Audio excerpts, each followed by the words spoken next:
Hai friend, kali ini kita akan melanjutkan kisah-kisah horor bagian kedua.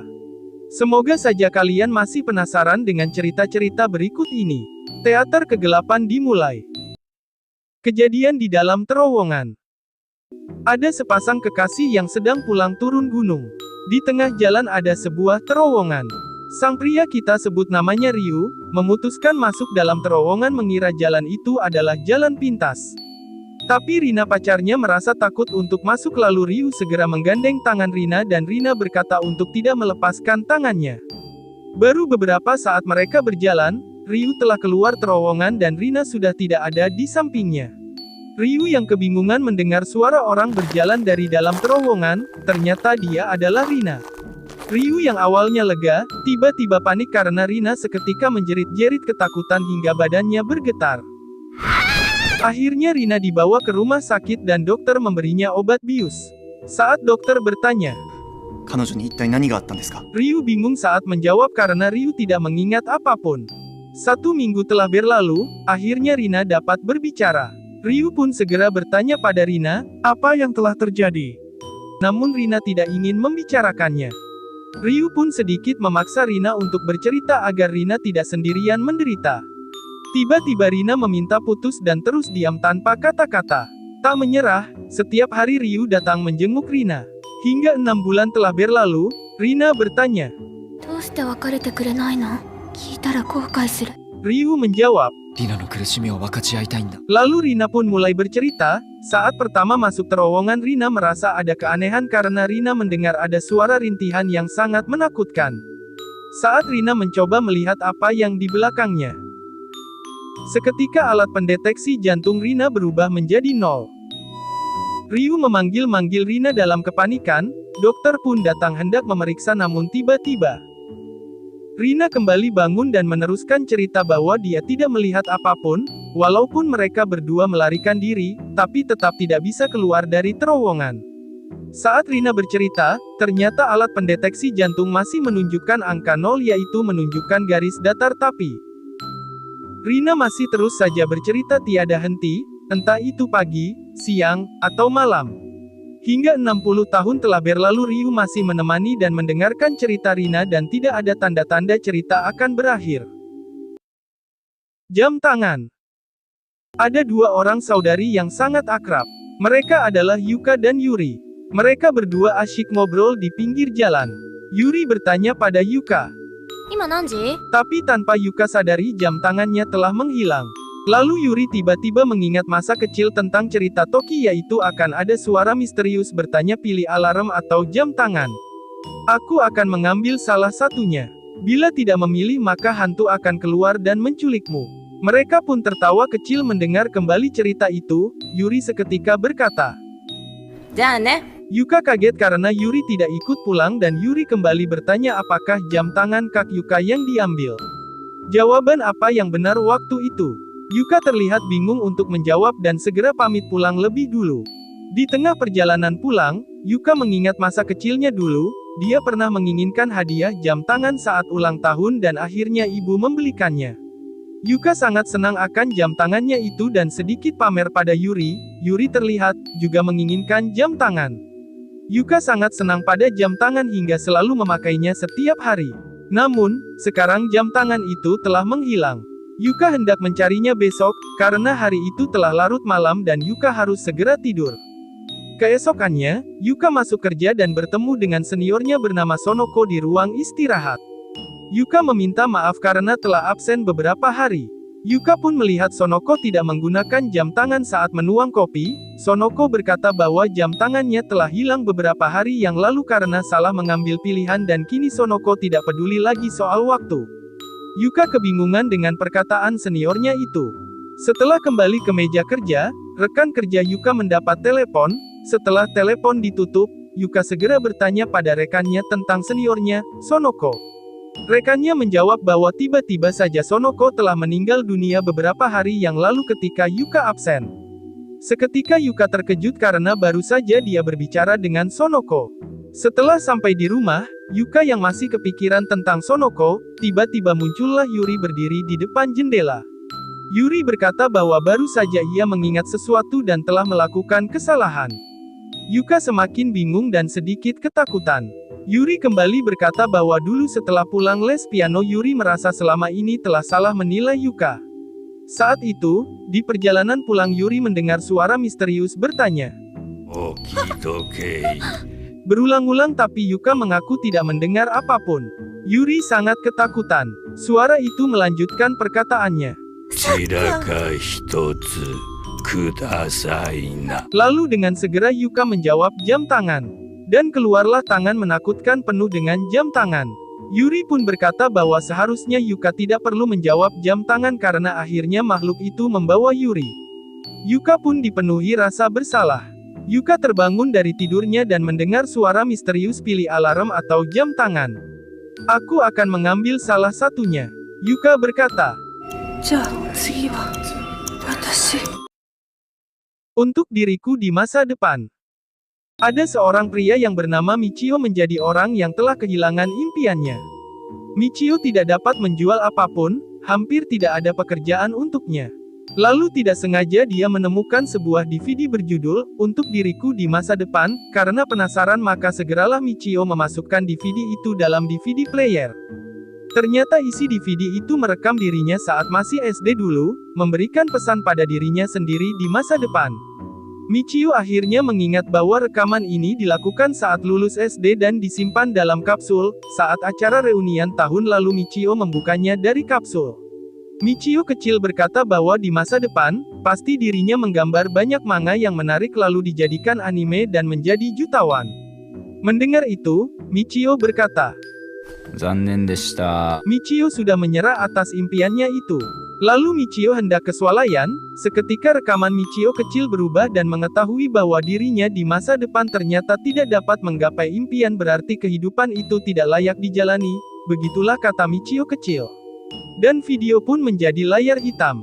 Dalam perjalanan pulang dari swalayan Michio berpikir kembali tentang rekaman waktu kecil, seketika Michio berpapasan dengan seorang wanita rambut panjang. Waktu wanita itu menoleh ke arahnya. Michio menjadi kaget ketakutan karena wajah wanita itu berubah menyeramkan. Saat menoleh ke atas juga ada pria berwajah mengerikan. Michio menjadi sangat panik karena muncul banyak yang menyeramkan dan mereka memanggil-manggil nama Michio. Dan hal mengerikan itu berubah menjadi teman-teman Michio saat SD dulu dan menghilang satu persatu. Michio segera menyelidiki kejadian sesudah acara reuni tahun lalu, ternyata teman-teman Michio telah meninggal dunia satu persatu. Dan satu-satunya yang masih selamat bernama Saito Shigeru. Oleh karena itu, Michio segera pergi ke rumah Saito Shigeru dengan tujuan bertanya tentang alasan mengapa hanya dia yang bisa selamat dari kutukan rekaman. Kelihatannya Shigeru menjadi orang sukses dan telah memiliki istri dan anak. Shigeru menjawab bahwa sebenarnya dia sudah lupa dengan impiannya waktu kecil karena impiannya bukan impian besar, kemudian pamit masuk dalam rumah hendak membuatkan Michio teh. Karena Michio merasa penasaran maka segera menyalakan DVD milik Shigeru. Isi DVD Shigeru kecil ketika berbicara langsung dibully oleh teman-temannya. Di rekaman itu Shigeru kecil hanya bisa menunduk. Saat Shigeru kecil hendak mengatakan impiannya seketika gambar DVD menjadi berwarna hitam dan wajah Shigeru kecil menjadi aneh.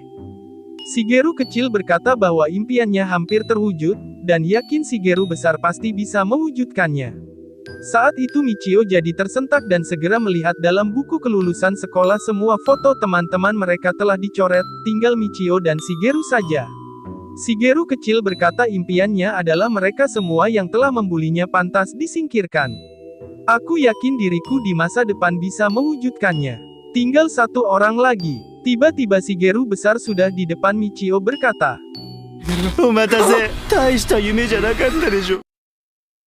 Bangunan lain. Ada seorang pria bernama Ota harus menjalani rawat inap. Ota bertanya pada perawat. Dan perawat menjawab. 来週には検査の結果が出ますから、それまではゆっくり体を休めてください。 Ota ingin segera pulang karena dia harus bekerja. Dan perawat berkata bahwa jika memaksakan diri, maka juga menunda keluar dari rumah sakit. Mendengar itu Ota tidak dapat berkata apapun. Saat perawat telah pergi, Ota turun dari tempat tidur bermaksud melakukan latihan jalan agar dirinya tetap bugar. Saat Ota mulai berjalan ternyata dia bisa melangkah sedikit lebih jauh daripada kemarin. Dan di saat itu, Ota merasa heran karena dia tidak melihat pasien lain satupun. Saat menoleh Ota melihat ada pintu keluar. Saat mendekati pintu itu dan melihat di jendela pintu, terlihat ada bangunan lain. Maka dia mencoba berjalan lebih dalam dan membukanya. Tidak sengaja pintu yang dibukanya itu mengenai satu piring kecil yang berisi garam di lantai. Dan Ota melihat sesuatu yang aneh di bangunan itu. Dari belakang, perawat memanggil-manggil Ota untuk tidak masuk dalam gedung itu dan Ota pingsan. Saat Ota mulai sadar, Natsuki, istri Ota telah ada di sampingnya berkata bahwa Ota telah pingsan di lorong sepi. Istrinya bertanya, apa yang telah dilakukannya? Ota menjawab dia menemukan bangunan lain di rumah sakit itu. Perawat yang bersama mereka berkata bahwa tidak ada bangunan lain.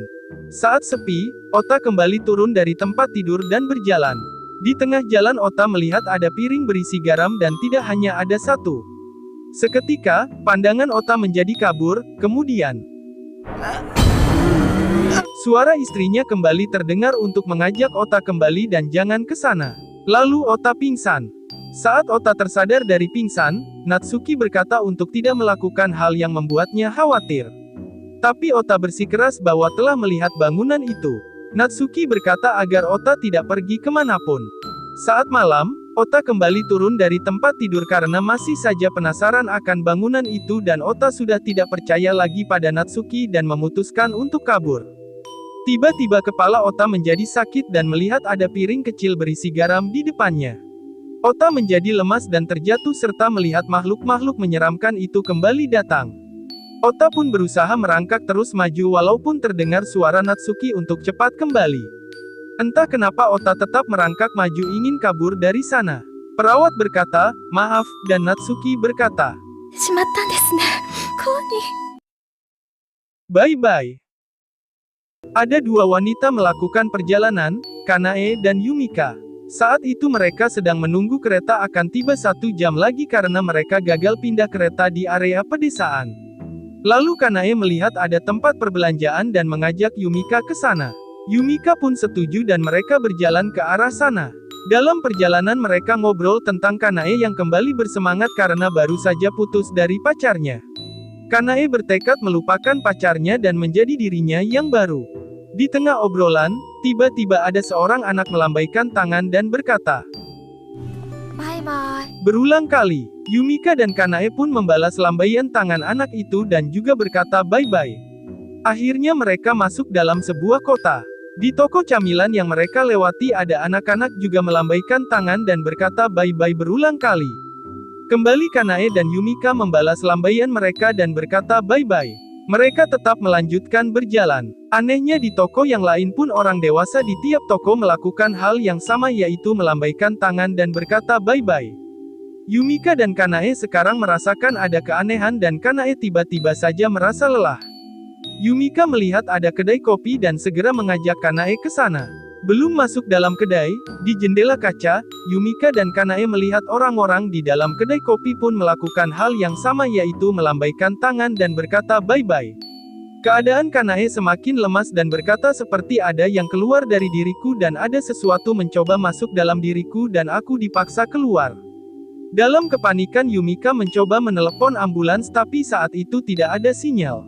Lalu lewatlah seorang ibu menggendong anak bayinya, Yumika berniat minta tolong pada ibu itu tetapi ibu itu malah melambaikan tangan dan berkata bye-bye demikian juga bayinya.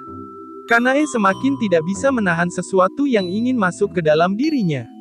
Orang-orang itu semakin banyak dan berkumpul di dekat Yumika dan Kanae sambil tetap melambaikan tangan dan berkata bye-bye tanpa henti. Kanae akhirnya pingsan. Karena semakin panik, Yumika memegang tangan seorang wanita di depannya untuk menghentikan lambaian tangan itu. Tapi wanita itu berkata, この人とバイバイしなきゃならないの。バイバイ。バイバイ。 Yumika segera mengajak Kanae untuk pergi dari sana tapi Kanae telah berdiri membelakangi Yumika. Kanae berkata, それがこの子の名前なの。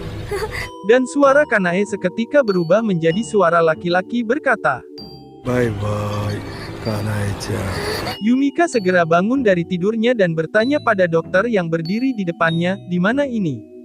Dokter itu menjawab, di rumah sakit karena kau ditemukan tak sadarkan diri. Yumika segera bertanya tentang Kanae. Dokter menjawab dia istirahat di kamar lain.